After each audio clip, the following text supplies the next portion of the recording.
Eto nga ho, Ang buong Davao naghihikahos. ayan na po, no, nagsasalita na po si Manang Aimee.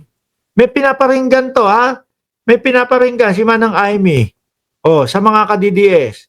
Ayun yata, oh, si Sara Duterte, na halos araw-araw, halos buwan-buwan, linggo-linggo, bumabiyahe. Halos ilang beses.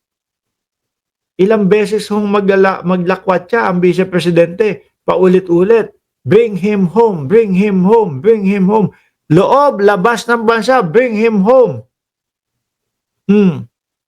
Punta sa ibang bansa, punta sa Australia, bring him home. Uwi ng Pilipinas, bring him home. Punta ng Hague, kukuha ng silya, tatayo doon sa silya, bring him home. Nasusunugan na, mga DDS. Pakinggan nyo si Aimee, ha? Tangan na yan, ang buong Davao naghihikahos paano. Tangan na yan, ang buong Davao naghihikahos paano. Dati, number 1 exporter sa buong mundo. Tapos naging number 2 dahil sa Ecuador. Ngayon, number ewan, kulelat na dahil sa Vietnam. Pwede ba i-rescue na? Tigilan na yung biyahe ng mga opisyal dyan, marketing kuno. Pero Sino ba yun? Na biyahe ng biyahe. Sa tingin nyo, sino? Meron pa bang iba, mga kababayan? Tingin ko si Sara lang naman ho yun, eh. Diba? Wala na hong iba. Mga boss chief pa mo, sir. Si Baste, biyahe din. Singapore. Yung kay Baste naman, huwag kayong mag-alala. Hindi naman mahilig bumiyahe yun. Napabiyahe lang ho. Napabiyahe lang si Baste kasi nga, nabigla doon sa hamon. Bubugbugin daw si General Torre. Pero nung nandoon na, mga kababayan, nako, hindi ko expect pala. Lalaban pala si General Torre. Ay sige, mag-Singapore na nga lang ako. Si Pulong, ilang buwan ba yon? 3 buwan, 4 na buwan makalipas. Si Pulong, di ba? Ilang bansa yung pinuntahan, kung di ako nagkakamali, 16. I-correct nyo na lang ako.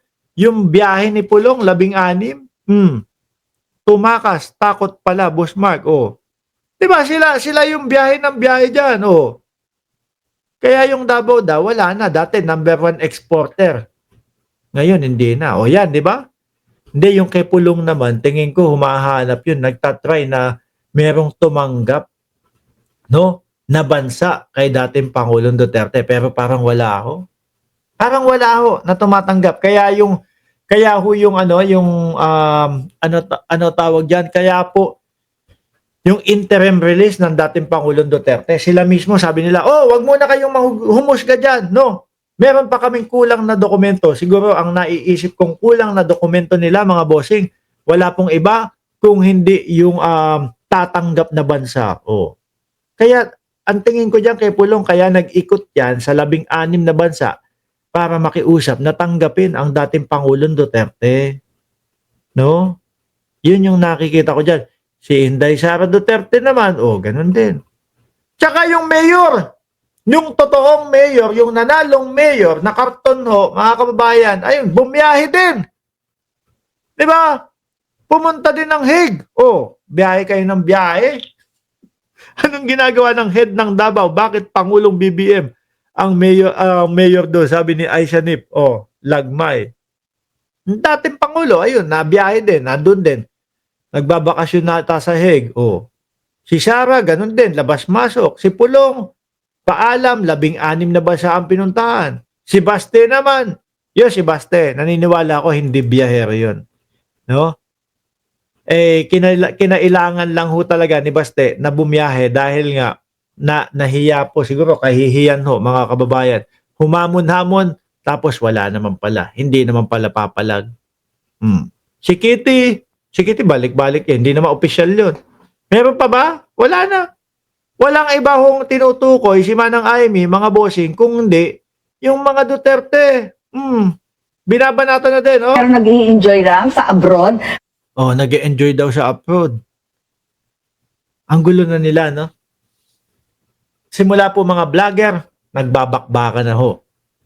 Mga vlogger, sasabihin, magnanakaw, eto, si ano, ganito, nag-solicit, usaping pera naman yung sa mga vlogger.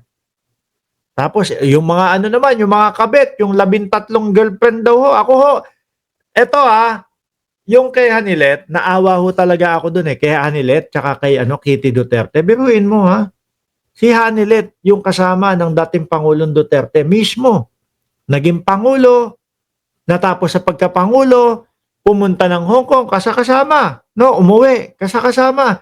Tapos ang touring lang nung ang touring lang nung mga ibang anak ni Duterte girlfriend lang. Di ba? Naawa ho talaga ako eh, mga kababayan. Ganun lang pala yun. Biruin nyo, kasama lang din doon sa 13. Mga walang respeto. Pagkatapos nilang pakinabangan, girlfriend ka lang din. Masakit to yung kay Kitty Duterte, mga kababayan. Bakit to? Biruin mo, tayong lahat, mamamayang Pilipino, ang pagkakaalam natin, nandyan naman si Philip Salvador. Kaya okay lang din kaya nila. Kabit lang po, hindi asawa, Boss Mark. Hindi, nga, ganun, no? Kaya lang, kumbaga para sa akin, para sa akin, although hindi sila kasal, pero kumbaga yun na yung pinaka-close eh, no? Hindi mo man sabihin na asawa si Hanilet, pero nandoon yung respeto mo. Para sabihin kahilera lang, pare-parehas lang silang mga girlfriend ng tatay ko. Walang respeto. Lahat na po, labo-labo na po itong mga ito. Mga boss chief amo, sir. Ayan, sino pa ba ibang patutungkulan ni Manang Aimee dyan? Sige, i-komento nyo dyan sa comment section kung sino sa tingin ninyo. Dapat magkaroon ng bagong eleksyon. Wala namang mayor sa Davao. Lagyan ng totoong mayor, hindi yung acting mayor lang. Paano na yun? Oo nga, no? Pero mo acting mayor, acting vice mayor, acting puro kayo maaarte dyan. Tapos yung Davao, ganun. Ano itsura ng Davao? Salasalabit na mga kuryente. Bumabaha. Yes po, masakit din po yun sa babae, Boss Mark. Diba? Wala eh. Parang mukhang dahil tapos na, okay na, napakinabangan na, paalam na. Hanilet. No?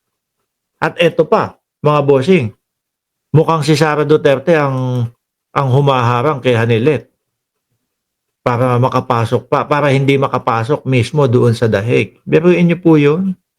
Di ba? Si Koopman tsaka si Roque magkaaway din Alan Alcantara 3863. Sorry naman kung nalagpasan ko ang iyong pangalan. Si Roque at si Koopman magkaaway din. Si Roque at saka yung sino ba yon? Yung una, yung Alvin, na vlogger, nag-away din nung umpisa. Ngayon naman, Maharlika versus yung Team Alpotera daw, magkaaway din. Anak ng tipaklong yan. Meron pa yung iba, yung mga bakla, kaaway din yung ibang mga ka-DDS nila. Gulo, Maharlika, si Banat Bay, magkaaway din. At eto, ang pinakamalala ho, mga bossing. Si Roque, kaaway, DDS, dahil sa humba. Dahil sa humba. Dati ho, ang mga pinagsisigawan at laging sinisigaw niya mga yan, ang paniniwala ho nila, naniniwala kami na si dating Pangulong Duterte o ang mga Duterte, ang mga karapat-dapat na maglingkod sa ating bayan at maging presidente. Kaya Marcos, bumaba ka na dyan. Ganyan yung mga sinisigaw ho niya mga yan eh. Di ba? Ngayon ho, humba ang pinag-aawayan ho, mga kababayan, dahil sa humba. Spaghetti o humba o kung ano man yan. Wala na. Di ba? Wala na po silang naratibo, ubos na yung kanilang paninira, yung ginagamit nilang 20 pesos na bigas, nasaan na? Hindi na po nila magamit. Bakit to? Dahil nga po, ayan, natupad na ng ating Pangulo, natupad na ng gobyerno ng Pilipinas, at with matching rice processing pa ho. Diba? Kasi ho ngayon, mga bossing, nag-aabono ng 13 pesos doon sa bigas. Nag-aabono ng 13 pesos doon sa bigas ho, na 20 pesos. Dahil may mga rice processing na, ang nakikita ko dyan sa susunod na mga panahon, dahil doon na po magpapaproseso ng kanilang mga bigas at hindi na po babaratin ng mga nung mga bumibili ng bigas doon sa mga farmers.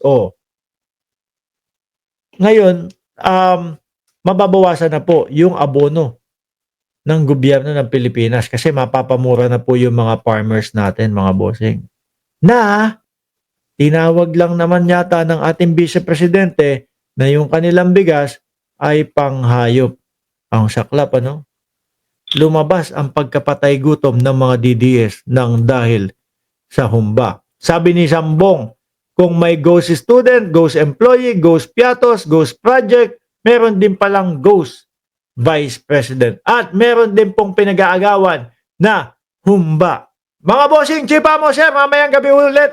Naka-live tayo, magsama-sama tayo. Anong oras yun? Ganap na alas 8 ng umaga dyan sa alas 8 ng gabi dyan sa Pilipinas. At muli po, huwag niyong kalimutan na hagilapin po itong Facebook page natin, no, na Mark Ramos, na meron pong profile picture na MR, no?